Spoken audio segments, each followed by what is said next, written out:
I will be completely honest with you. This is my first time watching Monday Night Raw live, and God knows when. I know exactly why. This has been my first time watching Raw in forever. I did not plan on tuning into Monday Night Raw live.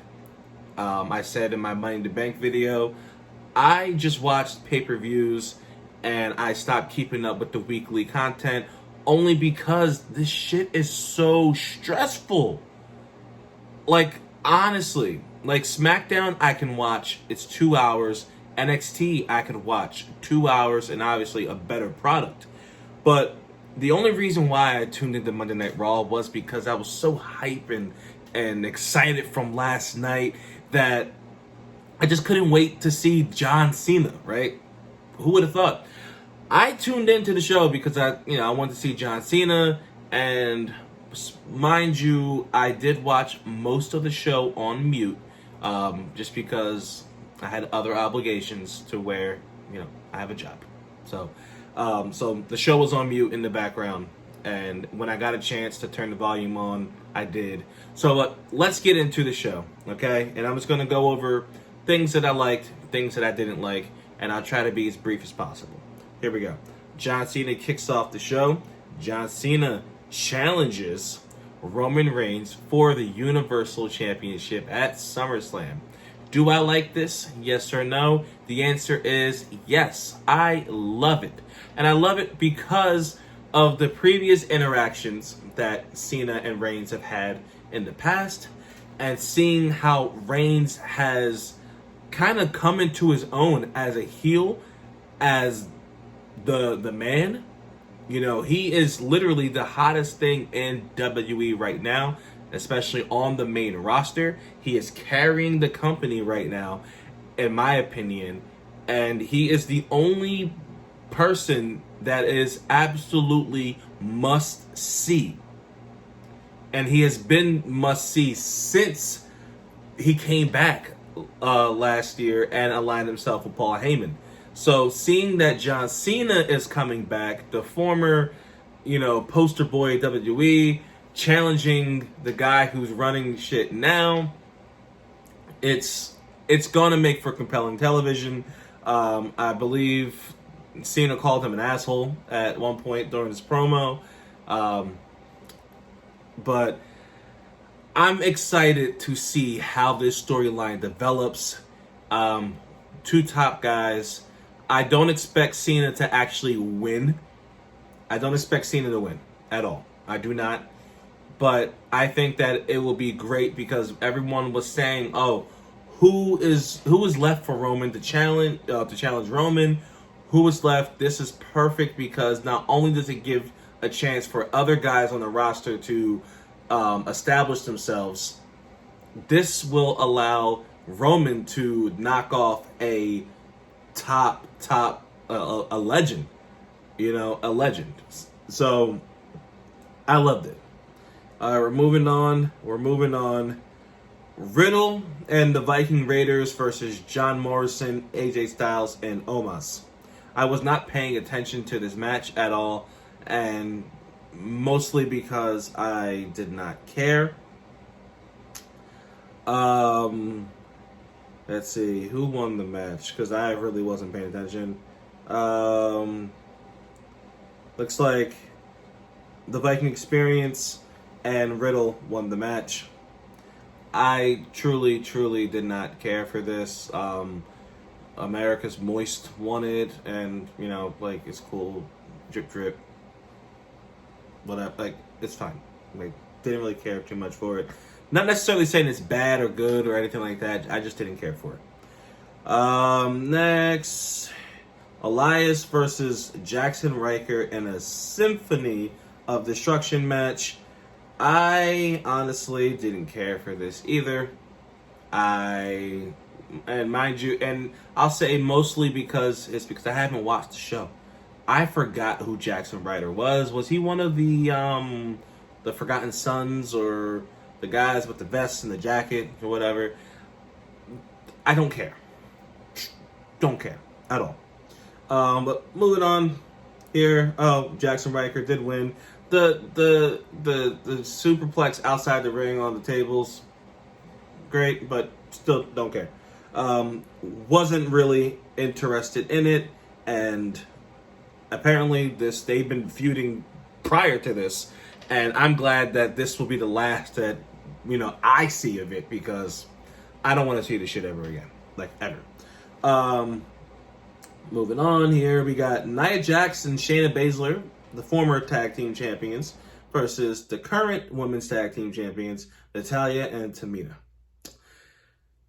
Now, I do not understand.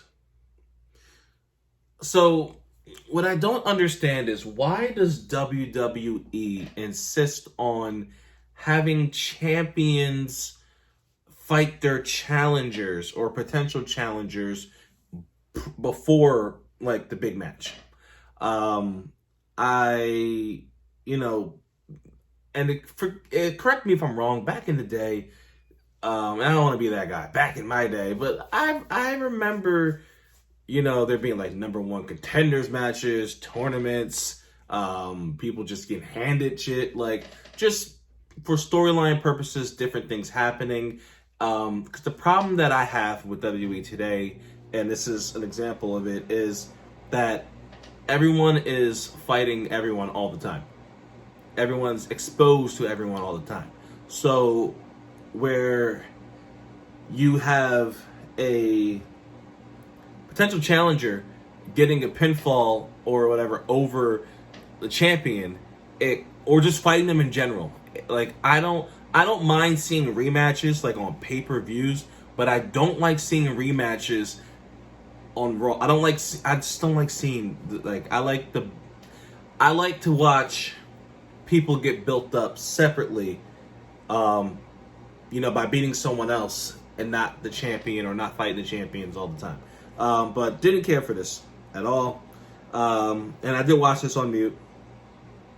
It appeared that Reginald was aligned with Shayna and Nia, and they kicked him to the curb. Akira Tozawa, 24/7 champion, comes out getting chased. Reginald ends up pinning him in the ring. Reginald's the 24/7 champion. Excellent. Didn't care. And here we go. Sheamus versus Humberto Carrillo. I'm not sure if I'm saying his name right. I had no idea this guy existed until, like, last year during the pandemic, where I stopped watching because I did not want to watch them wrestle in silence. I had no idea Sheamus was the United States champion. Now, this match, and like I said, I watched this on mute, so I gotta read this.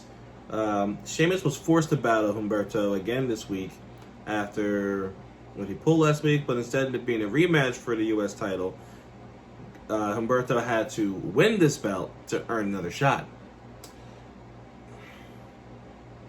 Exactly what I'm talking about. And I'm glad Sheamus won the match, because if Humberto would have won, the match went on, for what I saw, a very long time. And it went on too long for it to be worthy of a rematch. And what I mean by that is, there's only but so many moves that everyone can do. And it's like, if I saw the match at length, for like 20 minutes already on Raw, or 15 minutes on Raw, I'm not going to want to see it again at SummerSlam or on a pay-per-view. Not going to want to see it again. So I'm glad Sheamus won.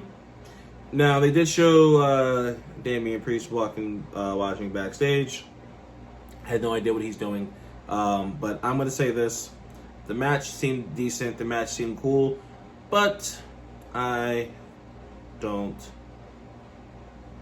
care. Didn't really move anything for me. Next, we had Bobby Lashley's Open Challenge. After he destroyed Kofi Kingston last night at Money in the Bank, he's ready to take on whoever comes. And Who's up for the challenge? Keith Lee, returning into action for the first time since, January. Everyone was wondering, where's Keith Lee? Is he injured? Was he sent back to Performance Center to train? Like, what was going on? Like, he wasn't in the Rumble, I believe. It was a lot of speculation going around. Former NXT champion. Where was he at? Got a huge ovation. And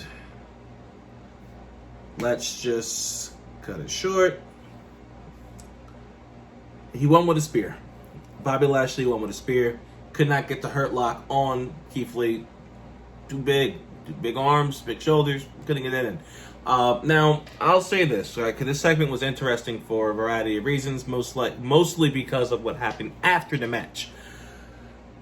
Bobby Lashley defeats Keith Lee in his return bout. And before, when Bobby Lashley was issuing the challenge, fans were chanting for Goldberg. And I'm not sure this is WWE's way to draw them off of Goldberg so that, okay, they love Keith Lee, they'll cheer for him, and they won't expect Goldberg to come out. Goldberg did come out, got in Lashley's face, said, I'm next. And Lashley, angry. Now, I'm automatically rooting for Bobby Lashley. I was not the biggest Bobby Lashley fan ever in his career. I've liked him more and more as time has gone on. I like the aggression from him. I like the fact that he is just a beast of a man, just whooping people's asses, especially what he did last night. Made me a believer. And also rooting for everyone black. And I support black business and hurt business. Bobby Lashley. I'm fucking around. But I like Bobby Lashley now. Like, he's growing on me. So, and I'm also not a huge fan of part-timers coming back and taking out spots or whatever. Okay, but here comes Goldberg. Now, the only reason why I know some people may say, like, oh, but you're cool with John Cena coming back and not Goldberg. Well, one, John Cena can actually put on an entertaining match. Goldberg is, Goldberg, you're a legend. You're great. Your theme song's great. When you come out, your entrance, great. All that shit, right? Everything else around that, spear, great. But outside of that, doesn't really do nothing for me. And I don't want to see him win. Don't want to see Goldberg win.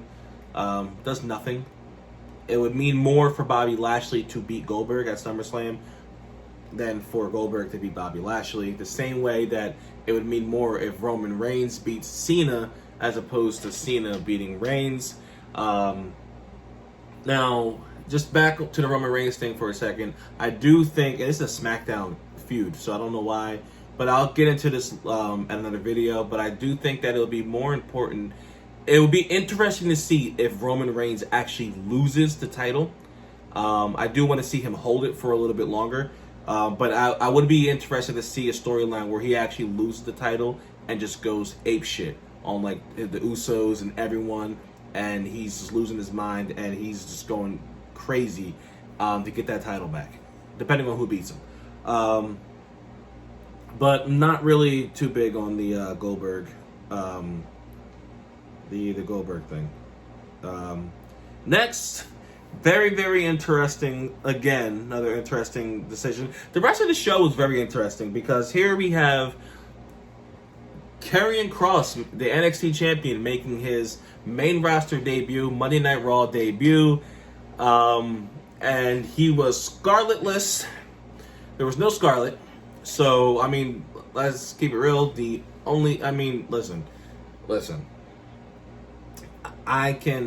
She's a beautiful woman, and we like seeing beautiful women, and I wanted to see her on the show. Don't know why she was there or wasn't there or not, why she didn't come out. I don't know. I hope that they don't make this a thing. I do think she adds to him as a character. And he's making his debut against Jeff Hardy. Another person who we all are wondering, where the hell has Jeff Hardy been? Other people wanted to see. A lot of people wanted to see Jeff Hardy return with his old theme song from 2009, No More Words, and he did come back with his old entrance, and great reaction from the crowd. Everyone was happy to see him, and this is where things get interesting, because I was like, oh shit, Jeff Hardy's gonna come back and lose. Jeff Hardy's gonna come back and he's gonna lose, and he got his theme song, and then he's gonna lose, and it's like, but then he won, and I'm scratching my head like, what the hell is going on? Because, all right, wins and losses matter. They do. They really do. WWE will make you think that they don't, but they do. All right, so Karrion Kross losing, right? And I don't care how mean he sounded in his promo after the match, and like, oh, he made the biggest mistake of his life. Like, that means nothing if you just lost in the ring. It's World Wrestling Entertainment. So you're wrestling, okay? Wrestling. That's the main important. That's the most important part of WWE, is the wrestling part, right? And the entertainment, but wrestling. That's what it's all about. That's what they do. You wrestle. You get in the ring, you wrestle. So winning and losing should matter. You should not have the current NXT champion who is going to appear on the network the very next night as NXT champion, and he lost on his main roster debut. That's not necessarily how you build. And I don't want to get into this, but like, I don't want to be that guy that complains and shits on the company and all that shit, but it doesn't help anyone. It doesn't help anyone. It doesn't help Jeff Hardy. It doesn't help Karrion Kross. It doesn't help anyone when you lose like that. It doesn't help. And then next we had Charlotte versus Rhea Ripley, and the rematch from Money in the Bank from last night. I watched most of this match on mute, the whole entire segment on mute, and I don't know what happened. Let me see.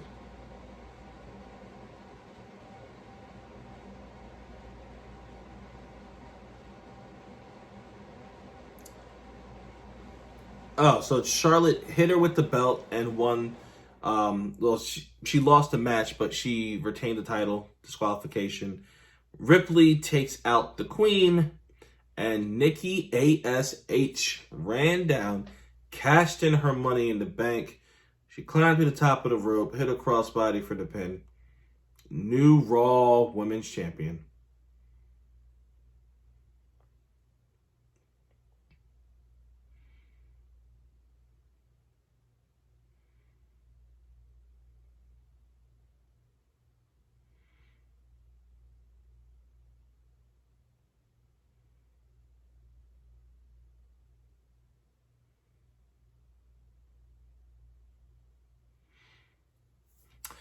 All right, so I haven't had time to live with that at all.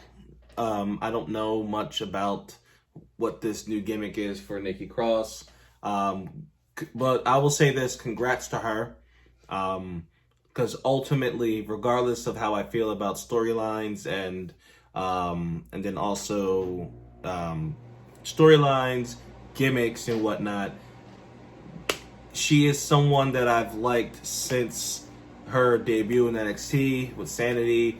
I expected big things. I didn't expect it to happen like this, but congrats to her just as a performer, as a person, for achieving this. You know, it's a great moment. I watched it on mute, so I don't know if the crowd reacted to it or not. Now, ultimately, for Monday Night Raw, did I like the show? I'm going to say no. And that's just because I was not entertained.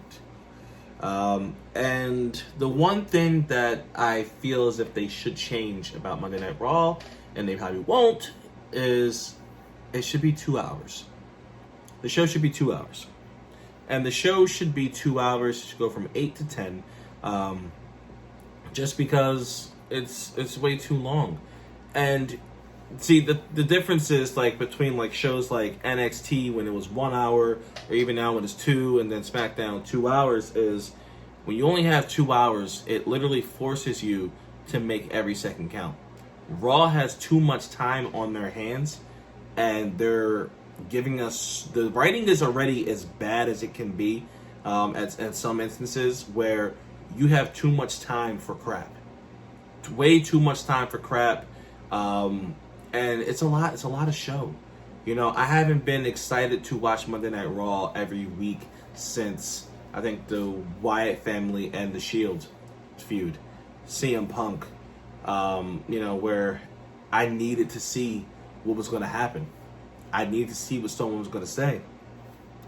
Quite frankly, the only thing that's must see is SmackDown. That's because of Roman Reigns. He's carrying the show, and everyone else is doing their part. But did I like Raw this week? No, I did not. I did not. I only tuned in to see John Cena, and he's not even a member of Monday Night Raw. He's literally on SmackDown. He's literally, his feud, even if he's not on either show, his feud right now, his storyline is on SmackDown. So that's pretty much it. Let me know what you think about the show. And I guess hit like, subscribe, or whatever to the channel. Thank you for watching. I've been Mike Boyd, and you guys are awesome. And I'm tired, very tired, and it actually sucks too because I watched this shit on mute, watched it on mute, and I still hated it. So go figure. See ya.